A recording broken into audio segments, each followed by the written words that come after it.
Hello friends, स्वागत है आपका फिर से आप सभी का हमारे यूट्यूब चैनल में। और दोस्तों, आज के इस वीडियो में मैं फिर से लेकर आया हूँ एरर के क्वेश्चन है, एंटोसाइनो है, सेंटेंस इम्प्रूवमेंट है, पीक्यूआरएस है, ठीक है, इडियम फ्रेजेस है। तो काफ़ी सारे यहाँ पे जो टॉपिक जो कि एग्जाम में पूछे जाते हैं, और जितने भी क्वेश्चन हैं सभी प्रीवियस ईयर बेस्ट क्वेश्चन है। तो आप इन क्वेश्चन को शुरू से अंत तक देखेंगे। इनमें काफ़ी चीज़ें ऐसे चीज़ें सीखेंगे जिसमें कि रूल सीखेंगे, क्वेश्चन के टाइप्स सीखेंगे, ठीक है, किस तरह के क्वेश्चन पूछे जाते हैं और आप अटेम्प्ट कैसे लेना है आपको एग्जाम में, और कैसे विद इन आप 10 से 12 मिनट में आप 25 क्वेश्चन या फिर 50 क्वेश्चन जो भी हो, मैक्सिमम या 100 क्वेश्चन को कैसे आप with in half an hour में, या मीन्स कि जितना कम से कम समय में आप कर सकते हैं, ठीक है। तो आइए यहाँ पे शुरू करते हैं। फर्स्ट क्वेश्चन फर्स्ट क्वेश्चन में क्या है कि select the word which means the same as the group of word given, है ना। यहाँ पे क्या है कि अ पर्सन, यहाँ पे क्वेश्चन यहाँ से शुरू होता है, ठीक है। यहाँ पे क्वेश्चन है कि a person belonging to a foreign country. चार ऑप्शन आपको दिख रहे होंगे, आपको बताना है कि इसका करेक्ट आंसर क्या होगा। A person belonging to a foreign country, वह व्यक्ति जो फॉरेन कंट्री से बिलोंग करता है, या इसका मतलब होगा कि वो फॉरेन कंट्री में रहता है, उसको हम क्या कहते हैं, है ना। तो उसको क्या कहते हैं, इस ये आपको बताना है। तो सबसे पहले यहाँ पे अगर हम बात करते हैं मीनिंग का, तो मीनिंग आप जानेंगे कि एंटोसिन में मीनिंग का बहुत इंपॉर्टेंट रोल होता है। देखिए, सबसे पहले अगर हम नेटिव की बात करते हैं, नेटिव का मतलब होता है कि अभी घरेलू, ठीक है। नेटिव का मतलब होता है घरेलू होता है, या फिर आप इसको कह सकते हैं स्थानीय के सेंस में कहते हैं, है ना। स्थानीय निवासी के सेंस में आप लोग बात करते हैं, है ना, हो गया। तो स्थानीय या घरेलू कहते हैं। रेसिडेंस का मतलब होता है निवासी, और इनहैबिटेंट का मतलब ये होता है निवासी या वासी, ठीक है, सेम होता है। तो घरेलू, स्थानीय या निवासी है, इनहैबिटेंट, सब एक ही तरह का है ना। मीन्स कि एक ही जगह पे रहने वाले को कहा जाता है रेसिडेंट कही, इनहैबिटेंट कही, नेटिव कही। लेकिन जो एलियन है इसको कहते हैं विदेशी। इसका मतलब है person belonging to a foreign country, इसका मतलब है विदेशी। तो इसका जो करेक्ट आंसर क्या हो जाएगा, आपका सी नंबर इसका करेक्ट आंसर जो होगा, a person belong to foreign country. चलिए नेक्स्ट क्वेश्चन पे आते हैं। Select the most appropriate synonym of the given word. यहाँ पे वर्ड प्रिंट नहीं हुआ है, मैं यहाँ पे वो वर्ड लिख देता हूँ, एक्सपोज, ठीक है। एक्सपोज का मतलब आपको बताना है। यहाँ पे क्वेश्चन एक्सपोज, इस यहाँ पे चार ऑप्शन। एक्सपोज का मतलब होता क्या। सबसे पहले जानेंगे एक्सपोज का मतलब उजागर करना, उजागर करना, ठीक है, उजागर करना। तो इसका जो होगा आपका यहाँ पे बताना है साइनो, ठीक है। इस सर जो रिलेटेड जो वर्ड है वो बताना है।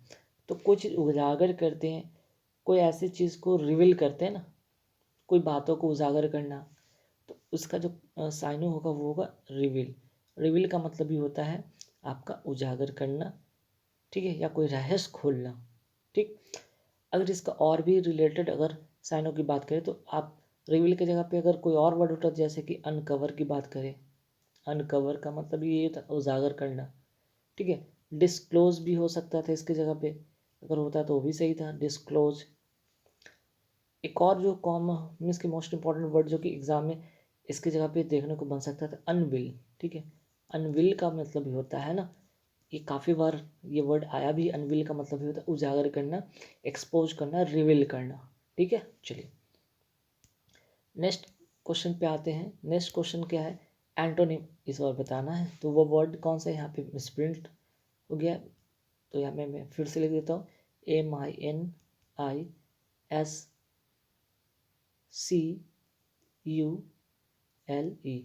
मीन्स कि मिनिस्कल, मिनिस्कल का मतलब होता क्या है। तो मिनिस्कल का मतलब होता है बहुत ही छोटा, अति सूक्ष्म, ठीक है, अति सूक्ष्म होता है इसका मतलब, है ना। अब यहाँ पे चार ऑप्शन है, इसका जो एंटो बताना है उल्टा। अगर कोई चीज़ अति सूक्ष्म में बहुत ही छोटा है तो बहुत ही बड़ा होगा, और बहुत ही बड़ा का मतलब यहाँ पे एक ही वर्ड है, जिजेंटिक। जिजेंटिक का मतलब होता है काफ़ी बड़ा, या फिर इसका और भी अगर साइनो, अगर इसका साइनो देखते हैं, जिजेंटिक का मतलब होता है विशाल या बहुत बड़ा। अब इसके रिलेटेड अगर जिजेंटिक के अगर रिलेटेड अगर देखते हैं साइनो, वो क्या होगा, वास्ट हो सकता है, इसके जगह पे हो सकता था, है ना, ह्यूज भी होता है, HUG, उसके बाद मैसिव भी हो सकता है, MSSIVE मैसिव, ठीक है, मैसिव भी हो सकता है था इसके जगह पे। क्लोसल, जो कि बहुत ही बार ये क्वेश्चन एग्जाम में आया भी है, कोलोसल, कोलोसल का मतलब भी होता है काफ़ी बड़ा। बाकी जिनेटिक तो यहाँ पे लिखा हुआ है, वास्ट हो गया, यूज हो गया, मैसिव हो गया, कोलोसल, ये जो टर्म है एग्जाम में पूछे जाते हैं। ड्राफ्ट का मतलब होता है बौना होता है, स्मॉल का मतलब छोटा होता है, मियागर मतलब कमी होता है, ठीक है, मियागर का मतलब ये भी टर्म बहुत बार पूछा है, ये वर्ड से रिलेटेड एग्जाम में काफ़ी बार पूछेगा। मियागर मिया का मतलब होता है कमी, बहुत ही कम, ठीक है। स्मॉल मतलब छोटा, ड्वार्फ मतलब इसका मतलब होता है बौना, ठीक है, और स्मॉल का मतलब आप सभी को पता है, ठीक है। चलिए आगे बढ़ते हैं। अब इनमें से आपको बताना है कि selected the wrongly spelled word, इसमें जो स्पेल जो वर्ड है ना वो गलत कौन सा वर्ड है वो बताना है, इनमें से कौन सा जो वर्ड लिखा वो गलत है। तो सेलिब्रिटी, CELEBRITY, ठीक है, सेलिब्रिटी। देख लेते हैं यहाँ पे और भी वर्ड है ना, यहाँ पे तो सेलिब्रिटी हो गया, SCELEBRITY, सेलिब्रिटी। सेलिब्रिटी का मतलब होता है कि प्रसिद्ध व्यक्ति, ये तो सही है, प्रसिद्ध कोई व्यक्ति, चलिए ये तो सही है आपका, ये गलत नहीं है, हमको तो रॉन्गली स्पेल ढूंढना है ना। सेलिब्रेट, सेलिब्रेट का मतलब जश्न मनाना होता है ना।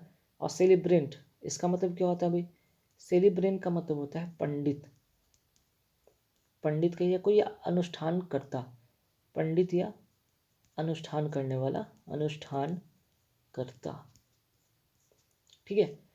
तो ये भी सही है कि CELEBRANT होता है, और सेलिब्रेट का भी स्पेलिंग सही है, तो सभी सही। तो रॉन्गली स्पेल्ड वर्ड क्या हो जाएगा, वर्ड क्या हो जाएगा, सेलिब्रेशन। सेलिब्रेशन का स्पेलिंग होता है कि CELE, उसके बाद बी के बाद ई नहीं होता है ना, सीधे RATION होता है ना, ठीक है, सेलिब्रेशन। नेक्स्ट क्वेश्चन पे आते हैं। यहाँ पे इम्प्रूवमेंट, समटेंस इम्प्रूवमेंट वाला यहाँ पे क्वेश्चन है। Nowadays, rent for a two-room house can run as high to as high as high to rupees 40,000 इन मुंबई, है ना, 40,000 पर इन मुंबई। अब यहाँ पे जो अंडरलाइन किया हुआ है ना, इसी के बारे में तो बताना है कि यहाँ पे क्या लिखेंगे। सो हाई, सो नहीं, सो हाई टू नहीं, बल्कि इसका जो कॉम्बिनेशन होता है as high as positive degree और एज का कॉम्बिनेशन होता है डी नंबर, इसका करेक्ट आंसर होगा, ठीक है। इसका एक यहाँ पे रूल भी आप नोट कर लें, काफ़ी बार एग्जाम में पूछा भी है, इसलिए मैं यहाँ पे बता देना चाहता हूँ। देखिए, एक होता है so dot dot dot as, ये जो होता है ना नेगेटिव सेंटेंस में यूज होता है। एक होता है as dot dot dot as, ठीक है, as dot dot dot as, है ना। एक किस कब यूज होता है, नोट कर लीजिएगा, as dot dot dot as, ये यूज होता है अफर्मेटिव सेंटेंस में भी, अफर्मेटिव में भी होता है, एंड निगेटिव सेंटेंस, ये दोनों में होता है, ठीक है, अफर्मेटिव और नेगेटिव दोनों में होता है, और ये सिर्फ केवल और केवल नेगेटिव में होता है। तो एज का कॉम्बिनेशन होता है, तो इस हिसाब से डी इसका करेक्ट आंसर होगा, ठीक है। चलिए नेक्स्ट क्वेश्चन में हम बात करेंगे, यहाँ पे क्या अंडरलाइन किया वर्ड में क्या करेंगे। Lot of peoples visit this restaurant as its biryani is famous.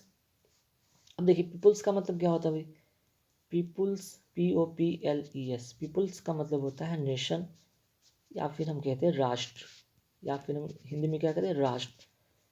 तो लॉट ऑफ राष्ट्र विजिट तो होता नहीं रेस्टोरेंट में, रेस्टोरेंट में राष्ट्र नहीं, तो ये तो पहले गलत हो गया। अच्छा, पीपुल ऑलरेडी अपने आप में क्या होता है, ये जो पीपल होता है अपने आप में क्या, ये प्लूरल होता है, तो प्लूरल के साथ एस लगाना तो बेवकूफ़ी है ना, गलत हो जाएगा।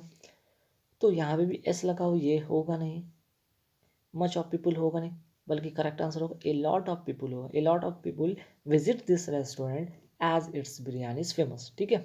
ए लॉट ऑफ वाला जो कॉम्बिनेशन होगा परफेक्ट होगा। चलिए नेक्स्ट क्वेश्चन है साइनोनिम। सिनोनिम की बात यहाँ पे करेंगे, तो एडवर्सरी है, एडवर्सरी का मतलब सबसे पहले आप जाने होता क्या है यहाँ पे, ठीक है। एडवर्सरी का मतलब होता है शत्रु, दुश्मन, जो भी कहिए, ठीक है। तो आपको साइनो ढूंढना है ना, अब शत्रु का भी हेल्पर हो नहीं सकता है, असिस्टेंट मतलब सहायक हो नहीं सकता, सपोर्टर होगा नहीं, मीन्स की राइवल, राइवल का मतलब होता है प्रतिद्वंदी, ठीक है। आपका जो अपोनेंट होता है वही तो होता है ना, तो इसका साइनो के रूप में और क्या कर सकते हैं, अपोनेंट हो सकता है, ठीक है। अपोनेंट आपका प्रतिद्वंदी, आपका दुश्मन। राइवल तो होगी एनिमी, एनिमी होगा आपका, इसको कहते हैं दुश्मन, एनिमी, ठीक है। एनिमी हो गया। फिर एक और वर्ड आता है एग्जाम पॉइंट ऑफ व्यू से, फो, ठीक है। या फिर कंटेंडर भी होता है, कंटेंडर, ठीक है, कंटेंडर। तो इसका साइनो टाइप का होगा, जो कि इसका जस्ट साइनो है, शत्रु का, राइवल। चलिए नेक्स्ट क्वेश्चन पे आते हैं। नेक्स्ट क्वेश्चन है क्या यहाँ पे, समझिएगा। Given below are 4 jumble sentence. हाँ तो देखिए जंबल सेंटेंस, अब क्या है कि पहले पी क्यू आर एस के फॉर्मेट में आता था सेंटेंस, अब क्या इसको कर दिया है, जंबल वर्ड में ए बी सी डी के सेंस में कर दिया है। अब इसमें आपको अरेंज करना है कि कौन सा सेंटेंस पहले आएगा। जब आप सेंटेंस पढ़ रहे हैं सॉरी, लैटर, लैटर से तो सेंटेंस शुरू होगा नहीं, ठीक है, क्योंकि उसके पहले कोई बातें हुई होगी तो उसके बारे में बात कर रहा है letter. The prisoner wanted to display, आगे देखते दे से शुरू होगा नहीं। Prisoner who were interested in visual arts and painting could study here. अब स्टडी हियर की बात हो रही, क्वेश्चन है ना, स्टडी हियर कहाँ, इसके पहले कोई ऐसा इंस्टीट्यूशन की बात किया गया होगा, उसी के बारे में बताया गया कि स्टडी हियर, तो ये भी तो होगा नहीं, स्टार्ट वाला सेंटेंस तो होगा नहीं। स्टार्ट वाला सेंटेंस हमेशा नाउन से स्टार्ट होता है, ठीक है। या फिर वो क्या होगा, इंडिपेंडेंट सेंटेंस होता है। इंडिपेंडेंट मीन्स कि उससे रिलेटेड कोई और दूसरे सेंटेंस नहीं होगा, तो ये यहाँ हिसाब से ये नहीं होगा, मीन्स कि जो भी होगा शुरू वो भी से होगा। The prisoner wanted to display their art work inside the prison, ठीक है। ये तो हो गया यहाँ पे, द प्रिजनर क्या हो गया आपका नाउन, और इसके लिए इसके जस्ट बाद आना चाहिए क्या, इसके बाद नाउन के बाद आना चाहिए प्रोनाउन, है ना। नाउन के बाद आपके लिए क्या आना चाहिए, प्रोनाउन। नाउन को कौन डिफाइन करता है, प्रोनाउन। तो ये प्रिजनर के लिए यहाँ पे देख रहे हैं, ये आपका क्या है, दे, यहाँ पे प्रोनाउन है। तो इस हिसाब से बी के बाद हो जाएगा सी, मीन्स कि they took the help of volunteer from the school of art. अब यहाँ पे सिंपल सी बात है, प्रिजन वांटेड टू डिस्प्ले, अपना डिस्प्ले करना चाहते हैं, अपना जो आर्ट था उनका, वो प्रिजन मीन्स कि जो कैद खाना था उसके अंदर वो अपना जो भी चीज़ें थे उसका, उनका जो आर्ट था वो डिस्प्ले करना चाहते थे। लेकिन यहाँ पे जो आर्ट ऑफ स्कूल है, स्कूल का जो school art, art of school कहने का मतलब यहाँ पे बात हो रहा है कि जो जो विद्यालय था आर्ट का, ठीक है, उनके जो वॉलंटियर थे उनको इसमें मदद किया, ठीक है, उन्होंने उनकी मदद की। स्कूल ऑफ आर्ट जो है उनके वॉलंटियर ने उनको मदद किया यहाँ पे, ठीक है, बातें तो समझ में आ गया। अब जब ठीक है उस समय तो उनकी मदद कर दी, अब हर समय तो नहीं करेंगे ना। They took the help of volunteer from the school of art, school of art के वॉलंटियर्स के माध्यम से उनको ये मदद दिया गया कि चलो ठीक है आप डिस्प्ले करो। लेकिन फिर बाद में क्या हुआ कि लैटर, अब इसके बाद लैटर की बात हो कि लैटर, लैटर दे सेटअप, कौन सेटअप, इन्हीं इन्हीं के बारे में बात हो रहा है कि दे setup their own art school, क्योंकि आर्ट स्कूल का जिक्र अभी इसके पहले हुआ था, स्कूल ऑफ आर्ट। और देखी बात हो चुकी है कि भाई प्रोनाउन की बातें हो चुकी, तो उन्हीं के बारे में बात हो कि दे setup their own art school and gallery in the prison, ठीक, उसी प्रिजन में अपना एक आर्ट गैलरी और या जो स्कूल है उन्होंने वहाँ पे संचालित करते हैं, सेटअप करते हैं। और इसलिए करते हैं ना, देखिए यही चीज़ की बात हो रही थी कि ओन जो है ना, own art school and gallery, अपना जो स्कूल कह सकते हैं, अपना आर्ट का जो स्कूल और गैलरी, उन्होंने अपना स्कूल जो खोला है प्रिजन के अंदर, किस लिए खोला था, इसी के लिए खोला था ना कि प्रिजन जो है ना, प्रिजनर जो है who were interested in visual arts and painting could study here. अब तो यहाँ पे सवाल मिल गया, तो सवाल से पहले क्वेश्चन होना चाहिए था, क्वेश्चन यहाँ पे था ए में, तो बी सी ए डी, तो बी से तो स्टार्ट हो रहा था, तो ऐसे एलिमिनेशन के तौर पे देखा जाए तो बी से तो स्टार्ट हो नहीं रहा था, बी से स्टार्ट हो नहीं रहा था, तो बी से तो स्टार्ट सिर्फ यही हो रहा था, है ना। बी के बाद सी, तो बी के बाद सी तो सिर्फ ये है, मीन्स कि ए नंबर इसका करेक्ट आंसर होगा। चलिए नेक्स्ट क्वेश्चन क्या है भाई, नेक्स्ट क्वेश्चन है यहाँ पे आपका एरर से रिलेटेड है ना। 3 मोर एलिवेटेड रोड्स हैव बीन, ठीक है, 3 है तो यहाँ पे हैव लगा है, हैव के बाद बीन होता है, तो हैव बीन के बाद क्या होता है भाई, वर्ब का थर्ड फॉर्म होता है ना। यहाँ तो प्रपोज लिखा हुआ, मीन्स कि यहाँ पे तो ईडी होना चाहिए था। तो किस पार्ट में एरर है, आपका जो पार्ट एरर होगा वो डी वाला पार्ट में एरर होगा, डी वाला पार्ट में एरर होगा, नीचे देखिएगा लिखा होगा, है ना, है ना। हैव बीन प्रपोज मीन्स कि यहाँ पे प्रपोज ना होके क्या होना चाहिए था, प्रपोज्ड होना चाहिए था। क्लियर। चलिए अब नेक्स्ट क्वेश्चन पे आते हैं। Select the most appropriate meaning in the given idiom. Idiom का मीनिंग आपको बताना है यहाँ पे। Dance to someone tune, dance to someone tune का मतलब क्या होगा भाई, जैसे कि दूसरे की इच्छा के अनुरूप कार्य करना, दूसरे की इच्छा के अनुरूप कार्य करना, है ना। मीन्स कि डांस टू समवन ट्यून मतलब किसी के ट्यून पर डांस करना, ऐसे भी समझ सकते हैं, मतलब किसी की धुन पर नाचना। तो ये हो गया दूसरे की मर्जी हो गई, दूसरे की मर्जी हो गई, ठीक है। अब यहाँ पे 4 ऑप्शन देख रहे हैं। Argue with others on petty matter, तो argue with other petty matter, कोई प्रेटी मैटर पे आर्ग की बात तो हो नहीं रहा। Delay in making a decision, नहीं। Do what others want you to do, ये होगा इसका करेक्ट आंसर सी नंबर।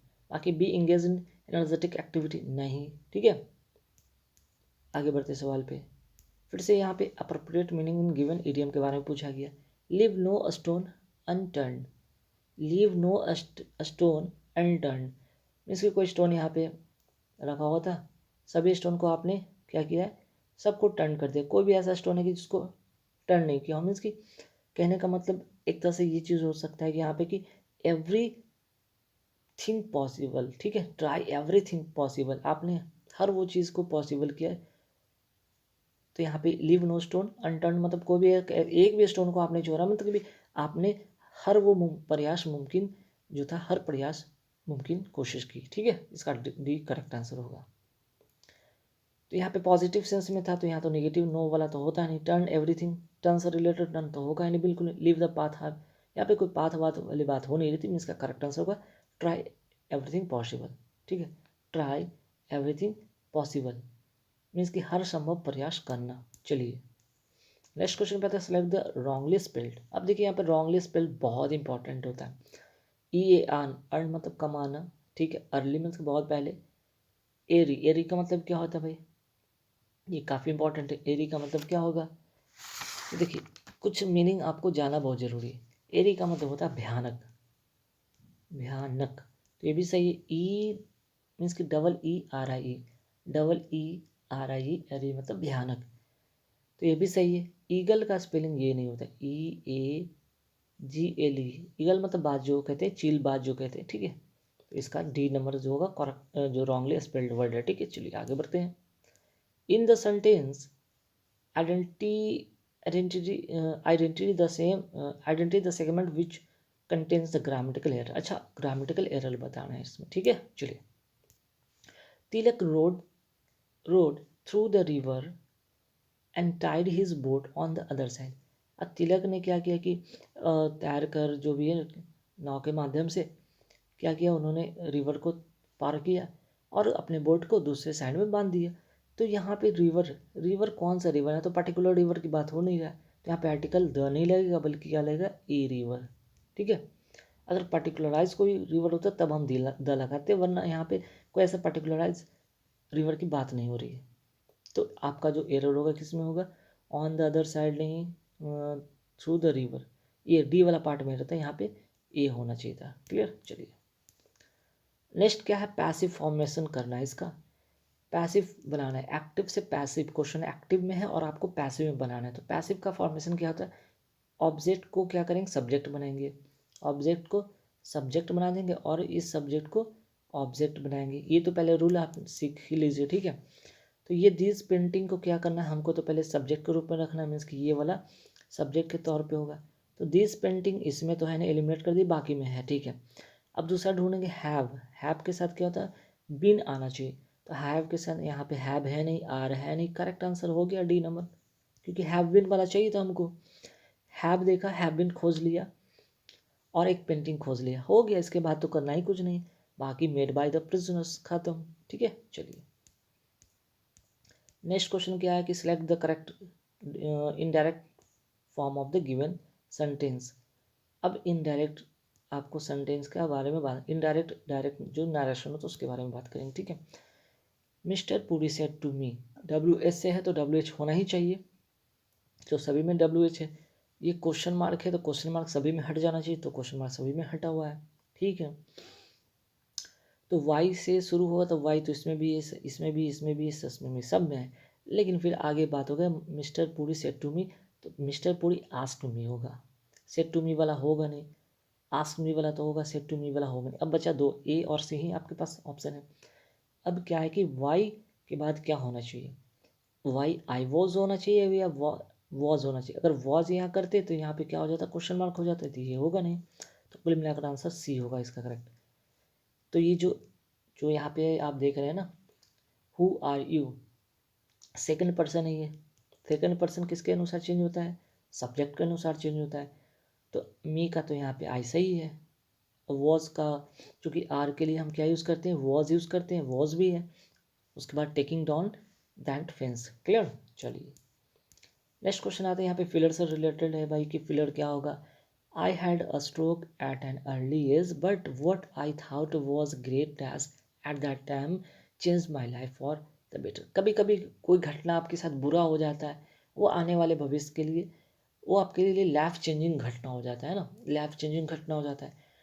तो कहने का मतलब यहाँ पे एक ऐसी घटना होती है बहुत ही अर्ली एज में, बट वो जो चीज़ें होता है ना वो ग्रेट क्या होता है, इनजस्टिस हो जाता है वो, उस समय के हिसाब से, उस समय के लिए, एट दैट टाइम के लिए वो क्या है, एक इनजस्टिस है, अन्याय के तौर पे वो लगता है, लेकिन बाद में वो चीज़ें क्या होता है, वो लाइफ चेंज का वो पार्ट बन जाता है ना। तो यहाँ पे इनजस्टिस यहाँ पे होगा ग्रेट इनजस्टिस, इंडिकेशन है, इंडेंट नहीं, इंसेंटिव नहीं, ठीक है, इसका एक करेक्ट आंसर होगा।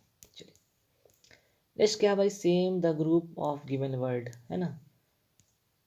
तो यहाँ पे कह सकते हैं, यहाँ पे OWS जैसा क्वेश्चन आ रहा है, मीन्स किसको इस तरह से अब लिखा जाता है, something that can not be avoided, जिससे कभी मीन्स जिससे बचा नहीं जा सके, जिससे आप बच नहीं सकते, उसको क्या कहते हैं, इनएविटेबल, ठीक है, इनएविटेबल। बाकी अगर हम इनडेलीबल की बात करें तो इसका मीनिंग जानना चाहते हैं OWS के तौर पे, तो ये क्या होगा, इनडेलीबल का मतलब ना मिटने योग्य, ना मिटने योग्य, जो कभी मिटे ही नहीं। इनफॉलिबल का मतलब क्या होता है, जो गलती ना करे कभी, जो कभी गलती ना करे, है ना। और इनविंसिबल का मतलब क्या होता है भाई, अजय, जो हमेशा जीतता हो, अजय, क्लियर। तो कुल मिलाकर यहाँ पे जो कैन नॉट बी अवॉइडेड का आंसर होगा वो होगा सी, इनएविटेबल। नेक्स्ट जो क्वेश्चन क्या है, most appropriate word to fill in the blanks. We have little choice early in life but as we grow older choice. जैसे जैसे क्या होता है हम लोग बड़े छोटे, मीन्स कि जैसे जैसे हम लोग बढ़ते हैं, या फिर कह सकते हैं लिटिल, यहाँ पे little choice in early in life, means कि जब हम छोटे होते हैं तो क्या होता है, चॉइस भी छोटा होता है, लेकिन जैसे जैसे हम बढ़ते हैं तो क्या चॉइस आपका क्या होता है, बढ़ता है। तो बढ़ने के सेंस से ए बाउंड होगा यहाँ पे, ठीक है। एग्रेवेट का मतलब यहाँ पे वो नहीं होगा, एग्रेवेट का मतलब होता है एक नेगेटिव सेंस में भी कह सकते हैं गंभीरता को बढ़ाना। एडिप्ट का मतलब या अपलोड का मतलब होता है बहता हुआ, ठीक है, बहता हुआ, तो ये होगा नहीं। तो कुल मिला के यहाँ पे करेक्ट आंसर होगा सी, ठीक है। अब यहाँ पे भाई क्या है, फिर से ये जो क्वेश्चन कहा गया, चलिए अच्छा यहाँ पे फिर से जो है आपका क्वेश्चन जो है ABCD वाला, मीन्स कि PQRS के फॉर्मेट पे है, यहाँ पे ऑप्शन छूट गया है, तो इसको ऑप्शन को फॉर्मेट में बनाना है ना।